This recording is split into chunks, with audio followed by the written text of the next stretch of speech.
Hello and welcome back to my channel. This is Early Career Academic. On this channel, I explore how I use Passion Planner to pursue professional and personal goals. I am an academic, as I said. I am also a wife, a cat mom, and a soon-to-be mother of a little baby girl.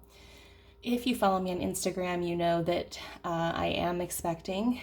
We are still very much in shock. If you've been following this channel for any length of time, you know that I suffered a miscarriage last year, and I suffered many years of 0 pregnancies before that.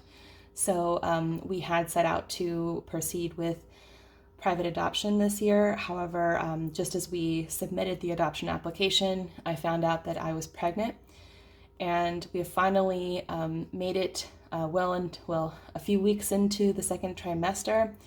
And I wanted to share this news with you all. I'm still kind of bursting with happiness and joy. I still, as I said, am in kind of shock. So in this video, what I plan to discuss is our journey up to this point, as well as the pregnancy planner that I have been using to keep track and keep secret so much of this life-changing event that I am going through. So I'm going to talk about what I did in the planner here and about having this momentous thing happen to my family. So I won this Passion Planner. This is a medium Passion Planner with like a blue ocean print on the front. I won this in a giveaway, and it is a dated planner for the year 2022. And I wasn't actually sure how I was going to use the planner when I got it. And I think in January I might have filled out a week. Maybe I think initially I was going to use it as a health planner. And then shortly thereafter, I found out that I was pregnant.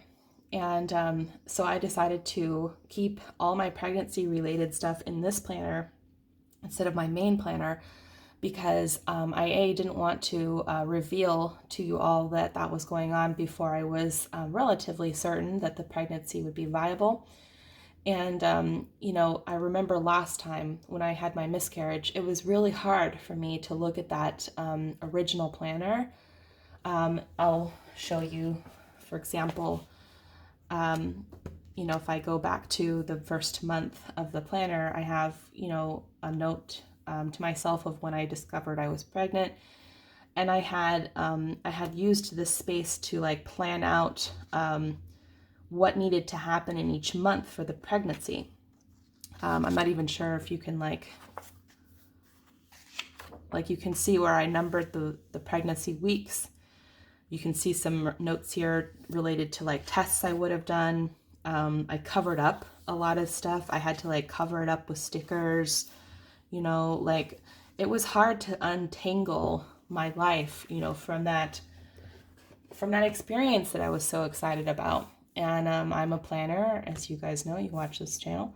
And it was just hard for me. So I decided to put everything in here so that in case the pregnancy was not viable, I could just have everything in here and not in my main planner. So I'll just show you what I did and chat to you about my baby. Okay, so what I haven't done is fill out any of the the roadmap or any of this stuff. I actually figured I'll get to this in just a second, but I'm going to come back to this at some point. But for now, I just haven't filled any of it out. And then, as you can see, most of January was not filled in. I did go ahead and kind of back plan once I had acquired some special stickers. I came in and I put the day that we found out we were pregnant and the cycle day. That's what I was doing here, because my cycle was a little wonky the month before, and typically it's very on point. It's like 28 days, but I wasn't sure if this was day 28 or 30 because of the weird cycle the month before. So that's what I was tracking here. And I just, put the size of baby based on I remember those pregnancy apps. I also came in and I used the Passion Planner week number stickers to number the weeks of pregnancy on the month so that I could see them. And shortly, I think maybe a few weeks in, I ordered these stickers from Hubman and Chub Girl. I'll put the name in the description of this video. And they're just really freaking adorable stickers. So I've been using them to like track the weeks, and actually I'm way behind. As you can see, I'm actually like up to here now. Prenatal appointments and blood tests. They have ones for like the glucose test, baby shower, you know, when your belly popped, and so on and so forth. So I'm a little behind on this stuff, but I have those stickers. So as you can see, I went back here and I filled this out. Now, this was like the health, like this was when I was tracking my health stuff. And as you can see, I like did it for 1 week and then I abandoned it. And it was during this time that I was becoming pregnant. As you can see, then 2 weeks later, I became pregnant. And what I then started doing was marking the size of baby Azar here. And then each day I would write down the cycle day number, and I would write down things I ate, how much I weighed, any symptoms that I had. Part of my thinking, you can see the first picture of baby there. Part of my thinking was when I was pregnant the first time, I didn't really write any of this stuff down, and I couldn't remember what I felt, when I felt it. You know, I actually went back into my records to find out exactly how many weeks and days my first baby got to before the pregnancy stopped being viable, because I wanted to see, like, am I past it already? Like, I couldn't remember exactly. It was kind of all a blur. And I couldn't remember exactly how my symptoms evolved and all that. So I decided to record all of that in ad nauseum detail. You know, and just sort of to compare the two experiences. And, you know, I probably drove myself a little crazy in this time, but as you guys know, I've really wanted to have a family, and I was afraid, I was just deathly afraid that it was going to turn out like last time. So I was like being very meticulous and tracking everything. I had my 8-week confirmation this month. That's this ultrasound appointment. Nausea kicked in over spring break, so maybe if you were watching my channel closely, you noticed that this is the point at which I really went off the rails. I was feeling really horrible. So the nausea kicked in. And then I tried to have a little fun with each weekly spread, you know, decorate a little, track some, like, I needed to track like taking vitamins, and I tried to track like my movement. But in the early weeks, I think maybe, yeah, in the early weeks I had a little bit of spotting, and then that plus the nausea, I barely moved. I had also some new washi I wanted to try out, so I like went to town with the washi on here, and I just like had fun with it. Still kept track of baby size here, and again, all like the things I ate and the symptoms I felt. So I kept on kind of doing that, and then I think it was kind of around this time that we passed the point of the last pregnancy, and I was feeling like just much better, but there was still a lot of anxiety around it. And you can see this is the first scan. We really saw the baby's heartbeat for real. And we also saw it like wiggling. At the time, we didn't know if it was the girl or boy. And her little hand waving. You know, we had, this past month is when we had the genetic tests and the nuchal translucency test, and we found out that it's a girl, that she's a girl, and also everything came back looking just amazing and normal. And we were just like shocked, you know, about it. Like, we were just shocked that everything looked normal. We were shocked that it was a girl, and my husband was so excited. He really wanted a baby girl, so he's just over the moon. You know, and I kept on tracking some symptoms and, you know, cycle days and stuff like that. Because of my history with miscarriage and the additional tests I need as a woman of advanced maternal age, as they say, I actually got to see baby every single week from week 8 until, I think it was like, until week 13. So I felt really lucky because I got to check in on her every single week and just make sure she's doing well. And it's just amazing. And then I tried to do like a little memory keeping here to like remind myself what happened when. As you can see, I did drop off a little. Like, what happened was when I finally got to the second trimester, I was kind of like, I don't think I need to write everything I eat every day anymore. And I like, my nausea subsided a bit. I still feel it here and there, but it's nowhere near as pervasive as it was. So I didn't feel like I needed to track symptoms and stuff. Really, at that point, I was like, now I just need to keep track of when my appointments are. I also got to this point and I thought, like, what am I going to do with the rest of it? Like, I can't, do a weekly spread for pregnancy I just feel like that's going to be redundant. But it just so happens that I'm almost out of pages in my current main planner. So my plan is to use this planner, the rest of it, as I would a normal planner, and finish the year out in this, and then switch to my undated planner that I had initially thought of using to replace my current planner. So this will not go to waste. I abhor waste, and so I want to make sure that I use this planner. So it'll be kind of nice because my baby is due in November. It'll be like the majority of my pregnancy, and it will kind of take me up to the end of the year, and then it'll all work out perfectly because I can switch to a new planner then. So I think it's going to be great. I haven't made the transition yet because I'm still in my current planner, but for June I will be switching over.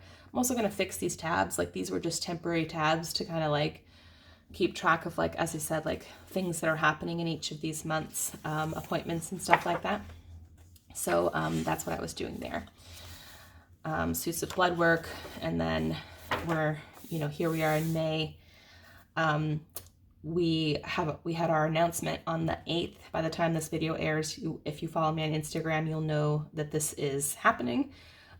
So you'll see that there.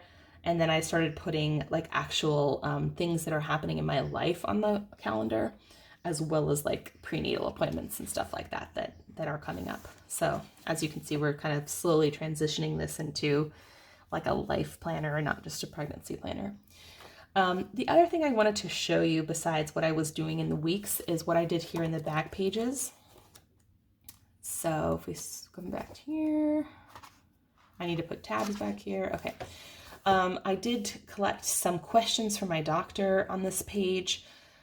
That's what I did in my last pregnancy too. As they occurred to me, I would jot them down here, and then I bring this book with me, if I remember, to my doctors and just make sure that I ask my questions. The other thing I did is I put down when I told significant people in my life and what their reaction was. And then a little note about how we reacted when we found out that she was a girl. So a little bit of memory keeping here. A story about how we found out. This was actually kind of funny. Like, as I said, my cycle had been irregular the month before, so I wasn't sure what cycle day I was on, but I woke up with this like horrible heartburn. I didn't even know what it was because I don't ever have heartburn, or I didn't used to have heartburn. And I was like, you know what, I'll just test just to see. And it was like a faint line, and I was like shocked. I did another line.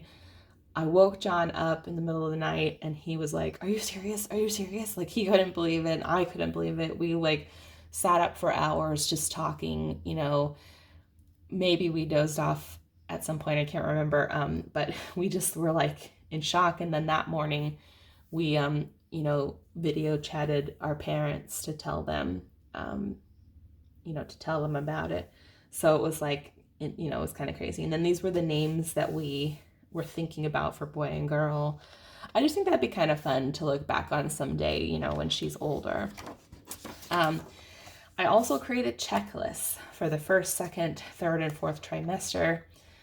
I haven't been like religious about coming to this, and I will say a lot of it was a little bit of a superstitious gesture on my part, because I was just so nervous that this pregnancy wouldn't be viable, and I didn't want to do a lot to prepare for something that might not ever happen, And so as you can see, like, I've checked off some things in the first trimester, haven't even begun in the second trimester checklist. And then I kept thinking, well, after the semester ends, I'll get to it. And really I was just protecting my heart, right? But yeah, so I do have these checklists based on things I know and things I've read and things people have told me and stuff like that. So things to do in these various stages. I also have an ongoing list of baby gear that I either read about or people tell me about that I'm interested in getting. So I have that list here. I put down some announcement ideas. As you know, I chose to do it on Mother's Day. And I had my little rainbow baby picture and our Star Wars stuff. So, I have some like fun stuff and then some like ideas for my maternity shoot. So just some ideas for that. I will also have like some things I need to do for postpartum prep and hospital bag. If you have any recommendations on that score, please pop them in the comments on this video. I haven't even begun to think about this yet, so that's why they're totally blank. I think, and then some birth plan info. I personally plan to keep it a little flexible because, so much can happen in a birth. But there are some choices that all parents will have regardless of how it unfolds. So I just want to come in and jot some of those down so that I can remember my thinking. I think that's it, yeah, so far for any of the stuff that I've done in the back pages. But that is essentially how I've been using this planner so far. So again, we are just over the moon, completely shocked. I'm so happy I get to share this with you now. Currently, baby girl is just bouncing around in there. I can't feel any kicks or anything, but I can feel like flutters, what feels like somersaults to me. We've purchased an at-home Doppler because, again, scared to death that this pregnancy would not be viable. So we learned really quickly how to distinguish between the sound of my blood flowing and the baby's heart. We can locate her now, which is nice. We've just been like so happy with this entire experience. Also scared, as I said, much less scared now than we were. The thing about, being in infertility community for so long, an infant loss community for the last year, is that, the wool is pulled from your eyes and you kind of see through other people's experiences, just how many things can go wrong. And, it's hard to let go of that fear. I will say, I think we're doing really well. I think we feel less fear now than we have the entire pregnancy. It's, why we're sharing the news with you and our whole community of family and friends. Just really excited and, hoping to kind of keep this positive energy up that we're feeling. Thanks so much for being here. I am going to do feature videos where I actually do convert this thing into my main planner. I have some stickers I'm going to put. I have the roadmap I'm going to fill out, a whole bunch of stuff to kind of convert this planner into a planner proper. So stay tuned if you're interested in how I go about doing that. Give this video a thumbs up if you haven't already and subscribe if you're not. Thank you so much for watching, and I will see you back here soon. Bye.